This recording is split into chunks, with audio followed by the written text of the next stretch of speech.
Cuatro cosas que debes saber antes de intervenir el trastorno por déficit de atención con hiperactividad, también conocido como TDAH.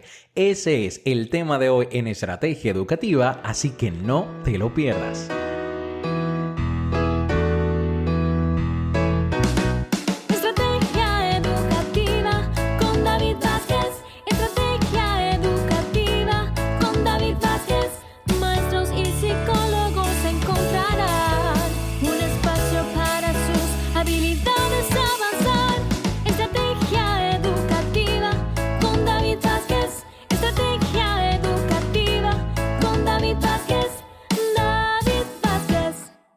Muy bien, mi gente, les doy la bienvenida a este nuevo episodio de Estrategia Educativa. Para los que no me conocen, mi nombre es David Vázquez y este es el episodio número 44 de este programa. El día de hoy vamos a estar hablando sobre esas cuatro cosas que tú necesitas saber antes de intervenir el trastorno por déficit de atención con hiperactividad. Miren, estas cuatro cosas son esenciales. ¿Por qué yo digo que son esenciales? Porque si ustedes no las conocen o no las dominan perfectamente, probablemente su intervención en el TDAH no sea tan efectiva como pudiera ser. Así que por favor, quédense conmigo hasta el final de este programa, porque quiero que conozcan estas cuatro cosas, especialmente la número 4. Esa número 4 no se puede olvidar nunca, porque ahí, si se te olvida la número 4, de verdad, no va a ser efectiva tu intervención. Así que de verdad, no te vayas a perder este episodio y vamos a empezar inmediatamente con la primera cosa que necesitas saber, que es esta. El TDAH tiene un componente hereditario. El TDAH tiene un componente hereditario. ¿Por qué es importante entender esta parte? Muy simple. Porque por ahí afuera anda mucha gente diciendo que el TDAH no existe. Literalmente, hay muchísimas personas que te dan unos argumentos súper convincentes, pero que son falsos, explicando por qué el TDAH no existe, pero el TDAH sí existe. ¿Y cómo lo sabemos? Por ese componente hereditario. Y tú dirás, ok, David, entonces cuéntame, ¿cuál es el gen que determina que una persona tenga TDAH? Bueno, pues tengo para decirte que en verdad no existe un gen que determine lo del TDAH.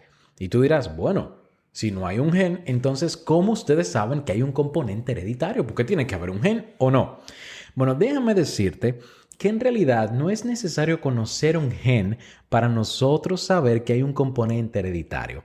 Con los estudios estadísticos que se realizan entre familiares que tienen TDAH, por esos estudios estadísticos, nosotros podemos determinar si está implicada o no la herencia genética. Por ejemplo, señores, he encontrado que los padres con TDAH tienen un 60 a un 70% de probabilidades de tener hijos con TDAH. ¿Qué quiere decir eso? Eso quiere decir que si tú tienes TDAH, por el simple hecho de tú tener TDAH, automáticamente ya tú tienes un 60 a un 70% de probabilidades de tener hijos que también tengan TDAH. Esa probabilidad tan aumentada nos va indicando que hay un componente hereditario súper importante en esta condición. Y adivinen qué. Con los hermanos también ocurre exactamente igual. Si un hermano tiene TDAH, el otro hermano tiene 4 veces más probabilidades de tener TDAH que la población general. Y esta proporción aumenta muchísimo cuando se trata de hermanos gemelos monocigóticos, que ellos comparten más del 90% de la carga genética. De hecho, más del 99% de su carga genética. Se ha encontrado que si un gemelo tiene TDAH o es diagnosticado con TDAH, el otro gemelo tiene 8 veces más probabilidades también de tener TDAH que la población general. Por lo tanto, fíjate muy bien en esta parte que por los estudios estadísticos entre familiares nos podemos dar cuenta de que hay un componente hereditario súper importante en el TDAH. Ahora bien, probablemente tú estás pensando, ok, David, eso está muy interesante la proporción entre familiares. Pero dime algo, ¿no pudiera ser por la crianza? ¿No pudiera ser la crianza la que explique ese comportamiento diferente, ese TDAH? Porque, por ejemplo, si un niño tiene un papá con TDAH, él va a estar viendo unos modelos de conductas que son típicos del TDAH. No será por imitación que él copiará esas conductas. Lo mismo un hermano. Un hermano ve cómo se comporta su hermano con TDAH y probablemente va a querer imitar ese TDAH, va a querer imitar ese comportamiento. ¿Cómo se sabe que realmente es hereditario y no es simplemente que el niño está copiando las conductas? Bueno, pues déjame decirte que también se han hecho estudios con padres adoptivos, Si un niño tiene un padre biológico con TDAH y ese niño lo ponen en adopción y se va a una familia que nadie tiene TDAH, o sea que no tiene un modelo de conducta que copiar así relacionado con el TDAH, adivinen qué, ese niño tiene todavía muchísimas más probabilidades de desarrollar TDAH o de ser diagnosticado con TDAH. Porque esa carga genética de sus padres biológicos tiene un gran peso y tiene más peso, incluso muchísimo más peso, que esa crianza que le pudieran haber dado esos padres que no tienen TDAH porque son adoptivos. ¿Se entiende la idea? Por lo tanto, quiero que quede bien esa idea clarita de que el TDAH tiene un componente hereditario importante y no podemos seguir pensando que el TDAH no existe, porque si seguimos pensando de esa manera, ese niño o esa niña o incluso ese adulto no va a recibir la atención que necesita. Así que el primer punto es ese, el TDAH tiene un componente hereditario importantísimo. La segunda cosa que tú tienes que entender antes de intervenir del TDAH es esta. Las dificultades atencionales pueden tomar muchas formas. Óyelo bien, las dificultades atencionales pueden tomar muchas formas. ¿Qué quiere decir eso exactamente? Muy simple, señores. Miren, muchas veces nosotros creemos que el TDAH o el déficit de atención es simplemente una condición. Sin embargo, las investigaciones han encontrado que las deficiencias atencionales pueden tomar diferentes formas y dependiendo de la forma que tenga un individuo, su tratamiento puede ser diferente a otro. Óyelo bien, 2 personas diagnosticadas con la misma condición pueden requerir tratamientos diferentes. Y tú dirás, David, explícame eso bien y profundamente, por favor, porque quiero entenderlo. Muy simple, señores. Miren, en realidad existen diferentes tipos de atención. Y como existen diferentes tipos de atención, lo que ocurre es que una persona puede tener un déficit en un tipo de atención y otra puede tenerlo en otro tipo de atención. Entonces, dependiendo del tipo de atención que esté afectado, esa persona va a necesitar un tratamiento diferente. ¿Cuáles son los tipos de atención? Bueno, de esto ya yo he hablado muchísimo en este programa, pero hay 3 tipos de atención que son como los principales, los que se afectan más frecuentemente. Tenemos la atención sostenida, tenemos la atención selectiva y tenemos la atención alternante. Esos son los que normalmente se afectan, pero existen en realidad 6 tipos diferentes de atención. Entonces vamos a ver, te voy a explicar los 2 primeros que son la sostenida y la selectiva. Hay niños que tienen dificultades en la atención sostenida y otros que la tienen en la selectiva. La sostenida tiene que ver con esta parte de la concentración. De hecho, la atención sostenida se define como la capacidad que tenemos de enfocarnos en un estímulo por un tiempo prolongado. Hay niños que tienen esa atención sostenida alterada, dígase que no pueden concentrarse durante un tiempo prolongado en el mismo estímulo. Y ahí entonces es cuando hablamos de problemas de concentración. ¿Se va entendiendo? Ahora bien, hay niños que tienen dificultades en el otro tipo de atención, que es la atención selectiva. La atención selectiva es la capacidad que nosotros tenemos de enfocarnos en el estímulo relevante de cada situación, omitiendo o ignorando los estímulos irrelevantes. Por lo tanto, el niño o la persona que tiene dificultades en la atención selectiva fácilmente que puede concentrarse porque no tiene la sostenida dañada, pero probablemente se va a concentrar en los estímulos que no son importantes de cada situación. Fácilmente que a la hora de concentrarse en el estímulo importante no lo podrá hacer porque no podrá enfocarse en ese que es realmente importante y puede entonces enfocarse en los que no son importantes. ¿Se va entendiendo? Por lo tanto, fíjate bien que no es lo mismo tener que trabajar el hecho de enseñarte a concentrarte en un estímulo a tener que enseñarte cómo concentrarte en el estímulo importante de cada situación. Son dos cosas diferentes. En un primer momento, tendrá que trabajarte la concentración si tienes la atención sostenida alterada. Pero en otro momento, si tienes la atención selectiva alterada, te tendría que enseñarte a concentrarte en el estímulo apropiado de cada situación. ¿Se va entendiendo esa sutil diferencia? Y eso que solamente te estoy explicando dos tipos de atención. Existen más tipos de atención. Por lo tanto, el segundo punto que tú debes de entender es este. Las dificultades atencionales pueden tomar muchísimas, pero muchísimas formas y dependiendo de la forma que tenga una persona, va a necesitar un tratamiento diferente. Y bueno, justamente por esa razón, porque las dificultades atencionales pueden tomar muchísimas formas, es que viene el punto número 3 o la tercera cosa que necesitas saber, que es esta. El TDAH necesita un abordaje multidisciplinario. El TDAH necesita un abordaje multidisciplinario.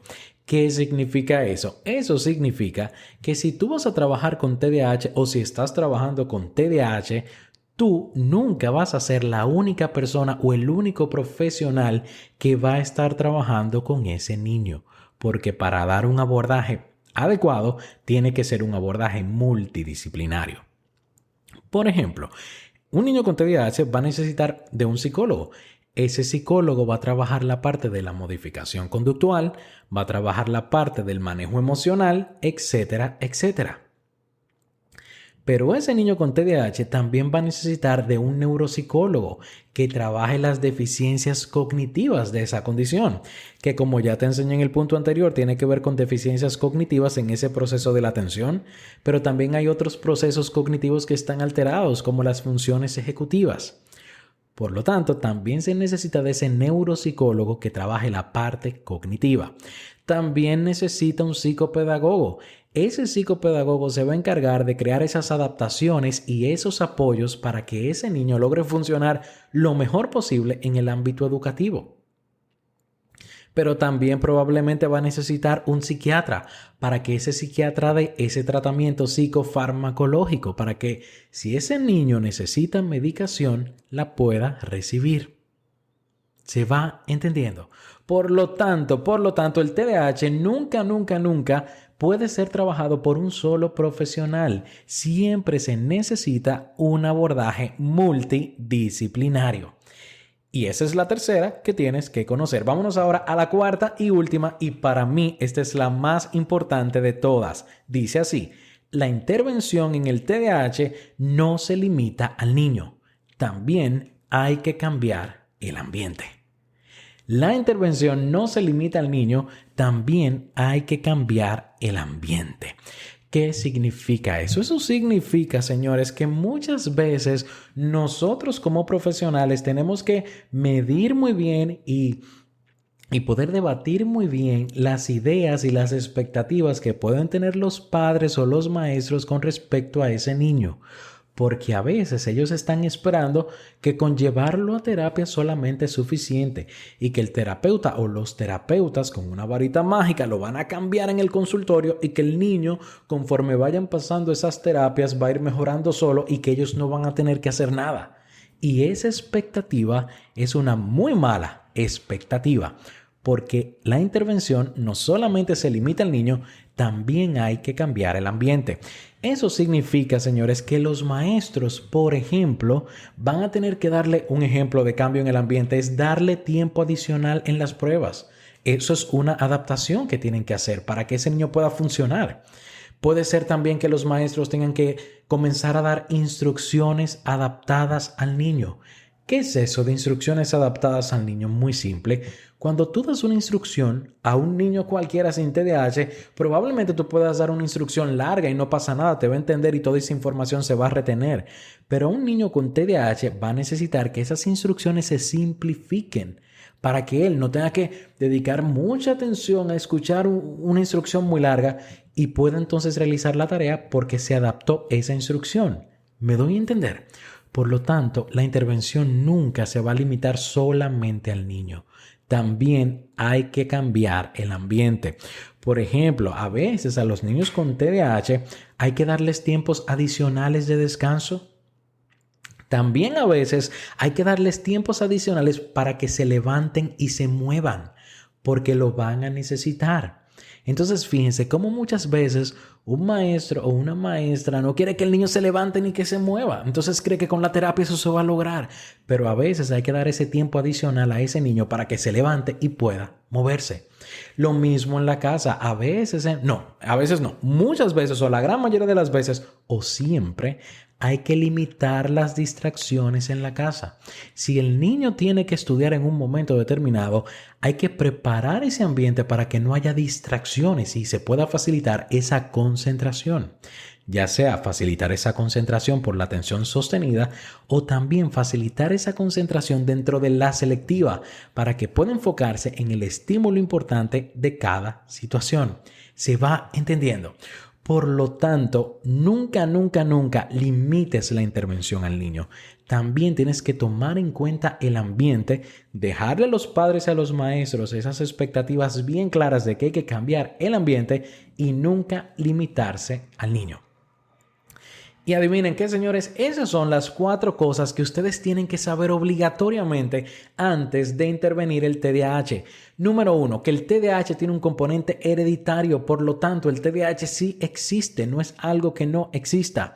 Número 2, las dificultades atencionales pueden tomar muchísimas formas. Número 3, el TDAH necesita un abordaje multidisciplinario. Y número 4, la intervención no se limita al niño, también hay que cambiar el ambiente. Bueno, señores, con esto hemos llegado al final de este episodio número 44 de Estrategia Educativa. Yo me voy a despedir, voy a dejar este programa hasta aquí y espero que nos veamos la próxima semana con un nuevo episodio. Entonces, ya lo sabes, te mando un fuerte abrazo. Muchísimas gracias por tu sintonía y nos vamos a ver entonces la próxima semana. Hasta la próxima.